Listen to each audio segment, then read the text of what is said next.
বিশ্বের সবচেয়ে বড় সমর্থক গোষ্ঠী আর্জেন্টিনার হলে দলটার সমালোচনাকারীর সংখ্যাটাও নেহাত কম নয়। লাতিন আমেরিকা থেকে ইউরোপ কিংবা ফিলিস্তিনপন্থী দেশগুলোতে আলবিসেলেস্তে বিরোধীরা সরব বিশ্বকাপের শুরু থেকেই।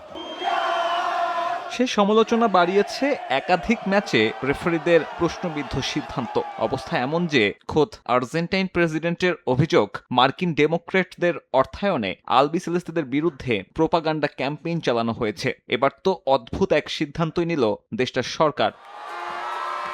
আর্জেন্টিনাকে নিয়ে বিদ্বেষমূলক মন্তব্য করা বিদেশিদের ভিসা বাতিল সহ দেশটায় ভ্রমণে আসবে নিষেধাজ্ঞার খড়ক। হাবিয়ার মিলের স্বাক্ষরিত এমন এক অধ্যাদেশ জারি করেছে প্রেসিডেন্টের কার্যালয়।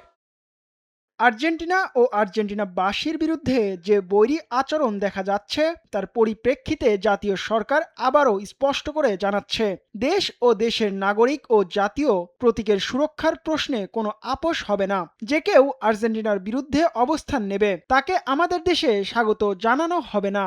আর দেশটার এমন অদ্ভুতরের সিদ্ধান্তে নতুন করে তৈরি হচ্ছে সমালোচনা। বিদ্বেষ ছড়ানো বলতে কি বোঝানো হয়েছে তা স্পষ্ট নয়। আর এমন অধ্যাদেশ জারির পরে বিদেশি নাগরিকদের ভিসা যে কোনো সময় বাতিলের ক্ষমতা পাচ্ছে দেশটার সরকার। বিশ্বজুড়ে আর্জেন্টিনা বিরোধী সমালোচনা যে লাতিন দেশটার নীতি নির্ধারকদের ওপর প্রভাব ফেলছে তার প্রমাণ এই অধ্যাদেশ। এর আগে আর্জেন্টাইন ফুটবলাররাও সমালোচকদের এক হাত নিয়েছে। তবে এসবই কি উদ্দেশ্য প্রণোদিত নাকি আসলেই এমন ঘৃণা প্রাপ্য?